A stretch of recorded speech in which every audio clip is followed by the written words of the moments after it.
time to go back to school. It's August, you know what that means. Back to school. I want to give you a few pointers on how to really survive on the golf course. Survive and thrive.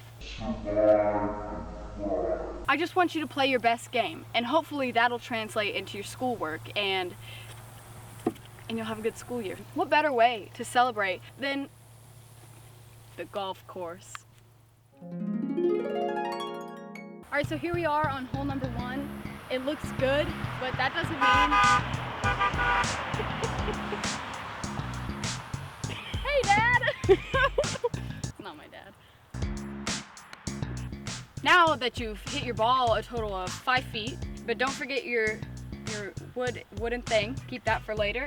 But now that you've hit the ball and you've picked the ball up, you come now closer to the hole.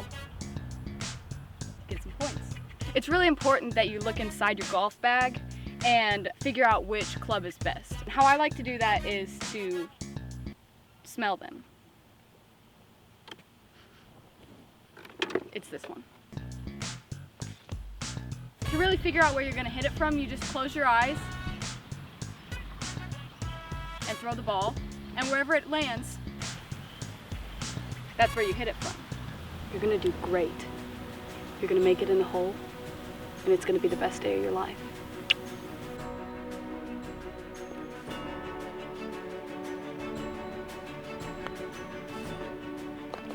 A+. Sometimes your fans bark at you, but you have to not let it knock you off your game. So just keep that in mind.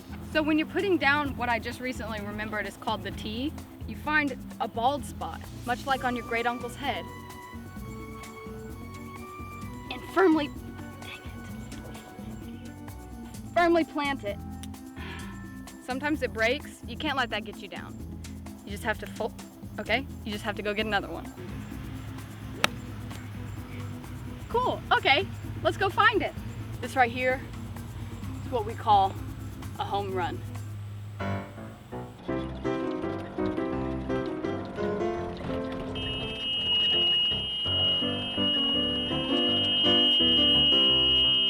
Next, we're going to learn how to use the wedge. Kind of use context clues and understand why this is called the wedge, but let me just go ahead and tell you. Do you see that? Do you see the way it does that? That's why it's called the wedge. Let me tell you a story about the wedge mat. I was in 4th grade and I was thinking I should probably do a trick down this wedge mat. So I jumped a little bit too much before making my descent down the wedge mat, and I went sideways and hit my head on the gym floor, and that was my first concussion. I threw up a lot after that. It's good to miss it first, because that way you get an understanding of defeat and you'll do better.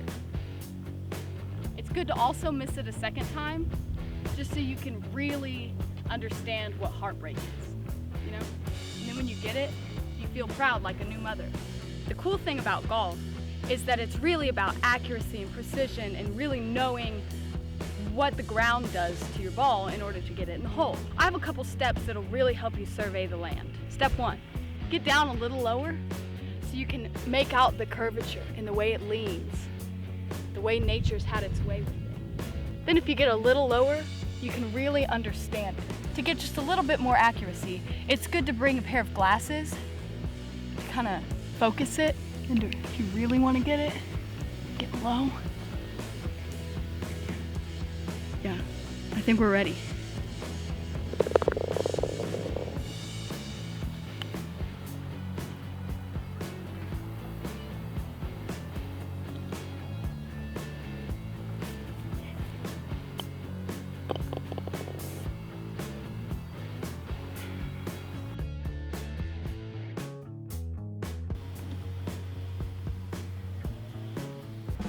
There are 3 sand pits. Sand is not good in any scenario. For instance, golf. Don't hit it in there. Beach volleyball. You're gonna get it in your swimsuit. Your sandbox as a kid. You know your cat pooped in it. So the goal here is to hit it away from the sand pits. Easy.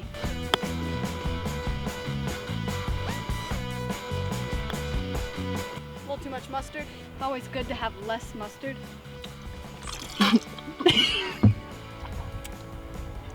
Yum. Okay! Usually, I play a pretty quick game of golf, but that's no way to go through school. For school, you have to understand the material. You don't have to do that for golf. Golf is a wild girl's game. But the most important thing is that when you're out golfing, when you're doing your homework, when you're at school, when you're talking with your friends, when you're eating dinner, when you're digging a hole, always do your best. I hope you learned something today. I hope you learned a little bit about golf. I hope you learned a little bit about success. I hope we had fun. Thanks for coming along.